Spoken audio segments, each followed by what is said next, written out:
Merci Bruno. Ah. Oh, alors, ça me fait plaisir de vous parler de ce sujet parfois épineux qu'est la cotère. Quand je suis arrivé au Collège Mérisy, il y a environ 12 ans, pas mal 12 ans, ouais. C'est quelque chose dont on me parlait beaucoup. Je dirais qu'il y a peut-être 15-20 des étudiants là, qui voulaient beaucoup de détails là-dessus et je ne connaissais pas du tout la cotère. Je suis issu, comme peut-être plusieurs d'entre vous, du système de la cote Z. Donc, à l'époque, c'était ça. Maintenant, c'est la cotère et à force de démystifier ça, de regarder les formules et tout ça, j'ai fini par comprendre un peu comment ça fonctionnait et donc je vais vous en parler maintenant.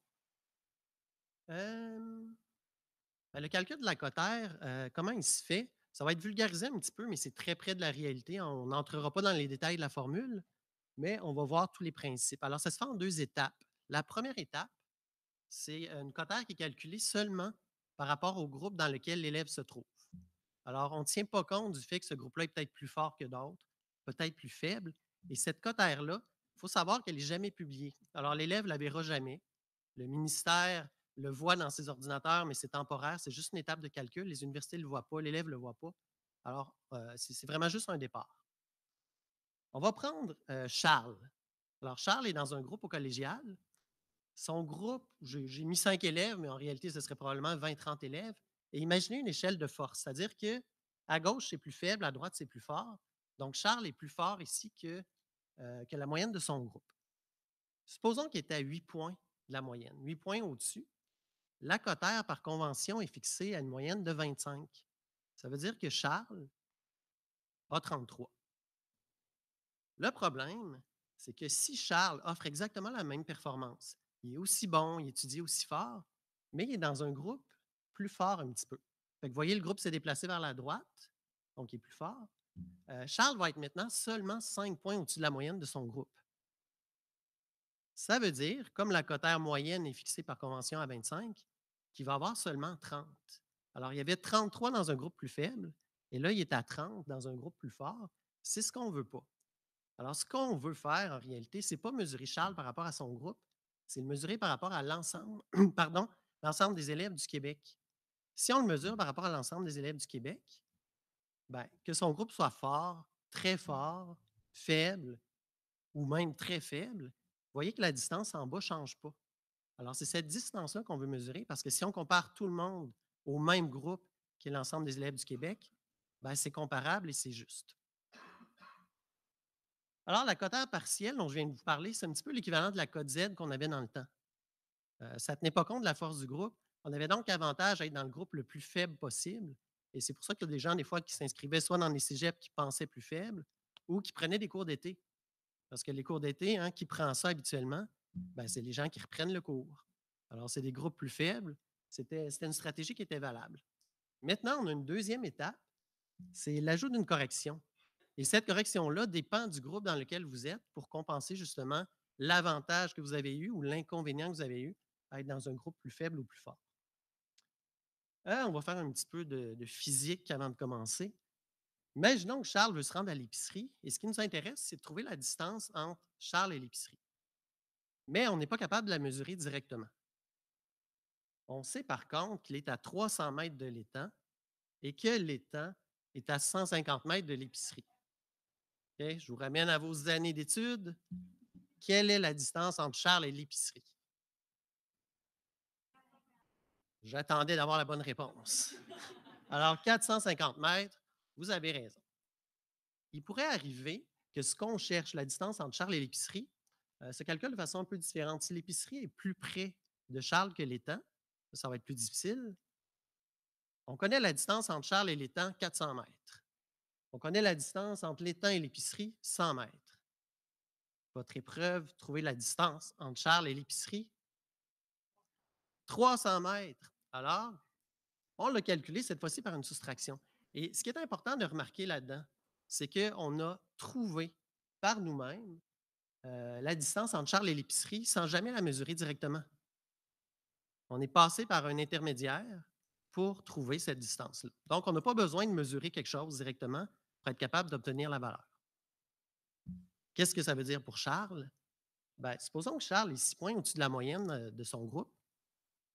Ben, le ministère va ajouter maintenant une correction.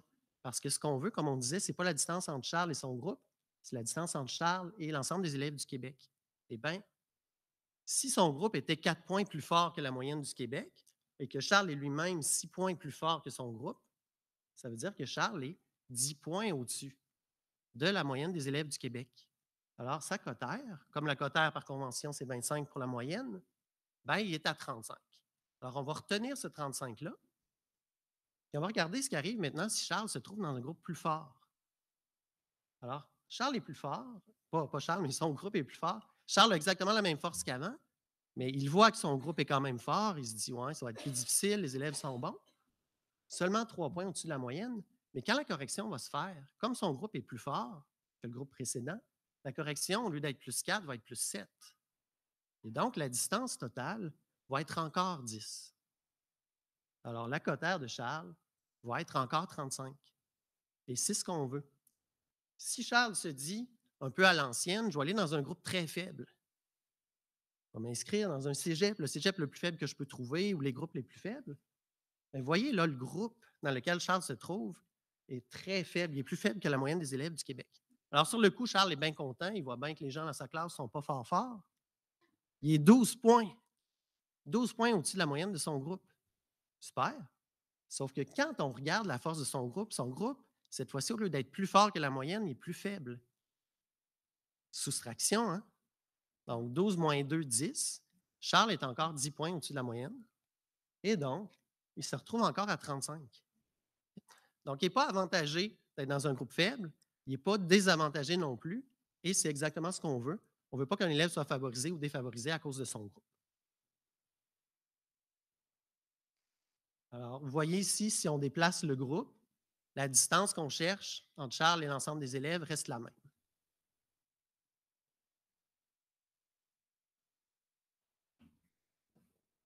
On va faire un exemple avec 3 élèves. On va avoir Annabelle, qui est une élève au-dessus de la moyenne. On va avoir Benoît qui est dans la moyenne, Camille qui est en dessous. Question? Oui?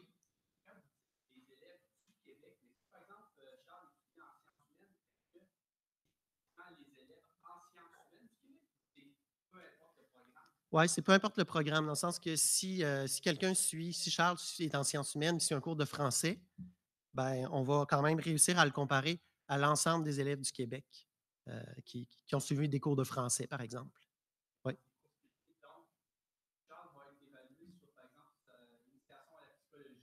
Oui.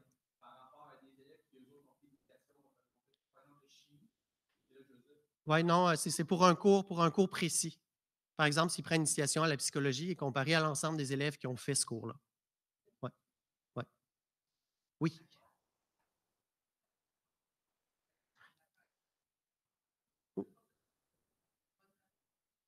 Oui, c'est que la cote partielle, elle, c'est juste une étape du calcul, hein. Elle ne suffit pas parce qu'elle ne tient pas compte de la force du groupe. Et si on tient compte juste de la force du groupe et pas des notes de l'élève, ça prend les deux dans le fond. Il faut savoir, est-ce que l'élève est fort par rapport à son groupe ou faible? Et ensuite, est-ce que ce groupe-là est fort ou faible par rapport à l'ensemble des élèves du Québec? Je-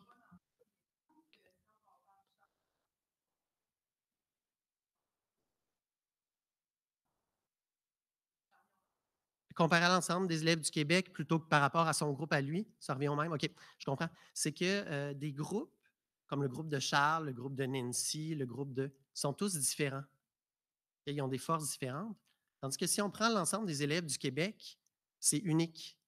Alors, si moi, j'ai été comparé à l'ensemble des élèves du Québec, puis j'étais 4 points au-dessus de la moyenne, et que Luc a été comparé à l'ensemble des élèves du Québec, puis qu'il est 5 points au-dessus de la moyenne, ben, il est meilleur que moi. Tandis que si moi, je suis comparé par rapport à mon groupe, puis que je suis 4 points au-dessus de la moyenne, Luc est comparé à son groupe à lui, qui est peut-être très différent du mien, et qui est 5 points au-dessus de la moyenne, on ne pourra pas dire que Luc est meilleur que moi, parce qu'il n'a pas été comparé au même groupe. Alors, en ramenant ça par rapport à l'ensemble des élèves du Québec, tout le monde est comparé au même groupe. Alors, si moi, je suis 5 points au-dessus de ce groupe-là et Luc, 6 points au-dessus du même groupe, ben, on peut dire qu'il a mieux réussi que moi. On- Je ne sais pas si ça répond à votre question. On peut en reparler aussi par après. Là, je serai disponible pour ça. Oui, ça va peut-être. Alors, on va regarder Annabelle, Benoît et Camille. On va supposer, premièrement, dans la première étape du calcul, Qu'elles s'inscrivent dans un groupe soit faible, soit moyen, soit fort. Alors, c'est 3 possibilités différentes. La première colonne, c'est si les 3 élèves s'inscrivaient dans un groupe faible, qu'est-ce qui arriverait? La colonne du milieu, c'est si elles s'inscrivaient dans un groupe moyen et troisième colonne, dans un groupe fort. Alors, on voit que notre intuition initiale de un groupe faible, c'est avantageux, comme c'est seulement la première étape du calcul de la cotère, c'est vrai. Alors, Annabelle, on voit qu'elle a à peu près 36 de cotère si elle est dans le groupe faible, elle a à peu près 34 si elle est dans le groupe moyen, puis seulement 32 si elle est dans le groupe fort. On peut faire la même chose pour Benoît, pour Camille. Alors, on voit que dans cette première étape-là, c'est avantageux d'être dans un groupe plus faible. Et c'est ça, justement, qu'on ne pourrait pas comparer. On ne pourrait pas comparer des élèves qui viennent de groupes différents comme ça, parce que la cotère dépend du groupe dans lequel on est. Par contre, ben, il y a l'ajustement après la deuxième partie du calcul, et cette partie-là vient compenser ça. Alors, on voit que si Annabelle est dans le groupe fort, ce qui arrive, c'est que sa cotère, qui était seulement 32, va être montée de 2,1 dans l'exemple ici. Si elle était dans le groupe moyen, elle ne bougera à peu près pas. Et si elle était dans un groupe faible, sa cotère va être ajustée à la baisse. Alors, les corrections négatives qu'on voyait tantôt, c'est ça. Et ça fait que les cotères finales, qui sont les lettres sur fond gris, ben, sont toutes égales, peu importe le groupe dans lequel on est. On soit dans un groupe faible, moyen ou fort, on va finir avec sensiblement la même cotère.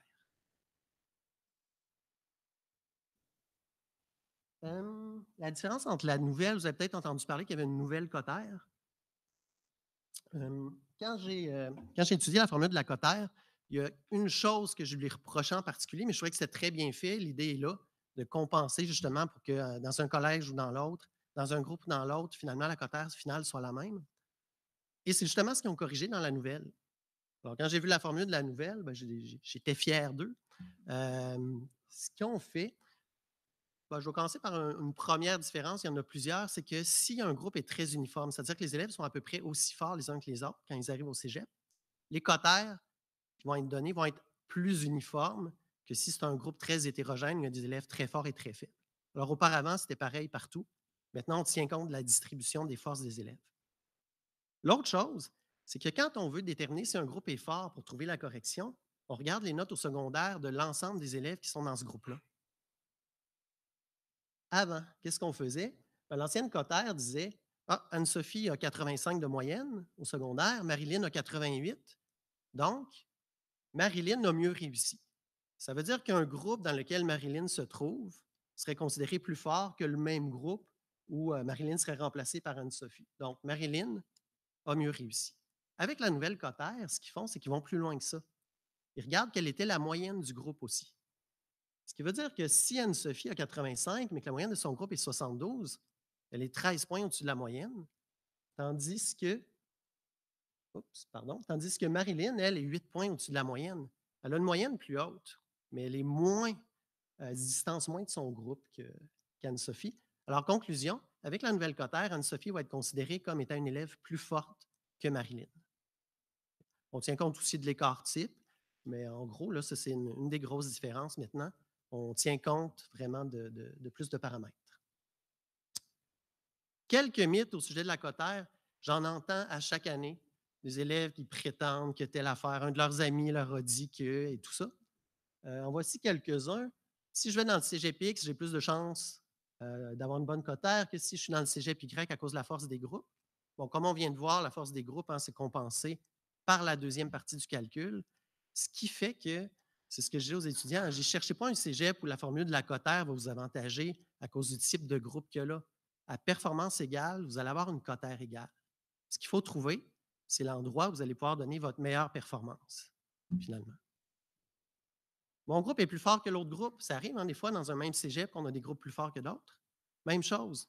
Si le collège fait bien son travail, puis je me suis assuré que c'était le cas ici, ce qui va arriver, c'est que chaque groupe va être considéré individuellement pour le calcul de la cotère. Et donc, un groupe ou l'autre, si un groupe est plus fort, vous allez être compensé à la hausse, ça va revenir au même.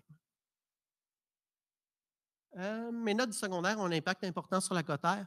Non, l'indice de force du groupe est calculé à partir de la moyenne des élèves qui sont dans votre groupe. Alors, ça ne dépend pas de votre performance à vous. L'impact des notes du secondaire est très, très, très faible sur la cotère de quelqu'un. On peut considérer à toute fin pratique qu'on repart à zéro quand on arrive au cégep. Je vous donne quelques cotères qui ont été obtenus dans mes cours de l'automne. Alors, ça peut vous donner une idée. Je donnais le cours de calcul différentiel et d'algèbre linéaire. Ça, c'est les notes qui ont été obtenues avec les cotères qui vont avec. Donc, 92, par exemple, en algèbre à gauche, ça valait 36,4 de cotère. 92, 39, et ça pouvait monter là, jusqu'à 40 environ pour les élèves les plus forts. On voit que même les élèves qui sont peut-être un petit peu plus faibles, là, comme 77, 78, ont 29 de cotère, ce qui peut leur donner quand même accès à plusieurs programmes. Calcul différentiel, j'avais 200 40,9 presque de cotère. Puis ça descend tranquillement. 84, ben, ça vaut encore 33,7. Ça vous donne une idée là, de à quoi peut correspondre une note en pourcentage une fois convertie en cotère. Si vous avez besoin de plus d'informations, vous pouvez m'en reparler aujourd'hui ou vous pouvez aller consulter le site du BCI. Il y a en fait un document principal sur la cotère, mais il y a plusieurs documents d'accompagnement qui vont jusqu'à expliquer là, les simulations qui ont été faites pour déterminer la meilleure formule possible de cotère. Alors, en regardant ça, là, on trouve tout ce qu'on veut